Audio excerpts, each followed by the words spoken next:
Personally আমাকে অনেকেই বলেছে যে ভাই আমরা আমাদের পিসির সাথে বা ল্যাপটপের সাথে আমাদের এই যে সাউন্ড কার্ডটা V8 সাউন্ড কার্ডটা কীভাবে কানেকশন করব। V8 থেকে এই সাউন্ড কার্ডের থেকে আমি পিসিতে আমাদের অডিওটা ইনপুট করব, এই নিয়ে ভিডিও নিয়ে আসেন। আমরা এখানে যে জ্যাকগুলো আছে কোন জ্যাকে লাগালে আমাদের ইনপুটটা প্রপারলি ভালো আসবে বা সাউন্ডটা আসবে।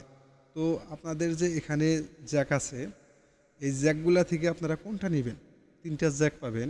তিনটা জ্যাকের মধ্যে লাইভ অন লাইভ টু, এখানে যে এই দুইটা জ্যাক আছে এই দুইটা হলো আপনাদের এই দেখেন ইয়ারফোনের পুশটা। তো এটা যখন আপনাদের পিসিতে লাগান বা ল্যাপটপে লাগান, ল্যাপটপে হেডফোনের যে জ্যাক আছে এই জ্যাকে এটা দেওয়ার পরে আমাদের সাউন্ডটা ইন হয় না। তো ওখান থেকে আপনাদের এটা সাউন্ড ইন হবে না।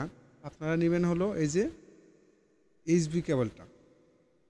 এইচবি কেবলটা আপনাদের নিলে কি হবে, এখানে যখন এই যে আমি চার্জিং মোডে লাগাইছি এবং কন্ডেন্সার মাইক্রোফোনে পুশ করেছি, এখান থেকে আমার সাউন্ডটা আউটপুট পাইতেছি আমি এখন পিসিতে বা ল্যাপটপে।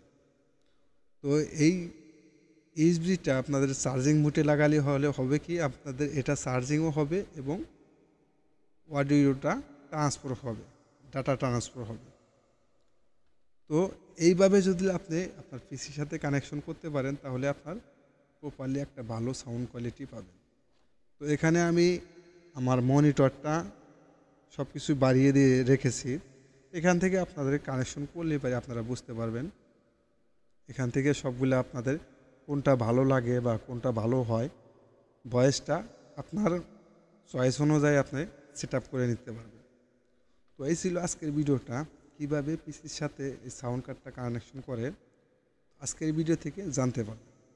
ভিডিওটি যদি ভালো লাগে অবশ্যই চ্যানেলটি সাবস্ক্রাইব করে রাখবেন এবং ভিডিওটি শেয়ার করবেন অপরকে দেখার জন্য, যাতে এই ভিডিও দেখে আরেকজন শিখতে পারে। এবং আমাদের চ্যানেলে নতুন দর্শক হলে অবশ্যই চ্যানেলটি সাবস্ক্রাইব করে রাখবেন। দেখা হবে পরবর্তী যে কোনো ভিডিওতে। আল্লাহ হাফেজ।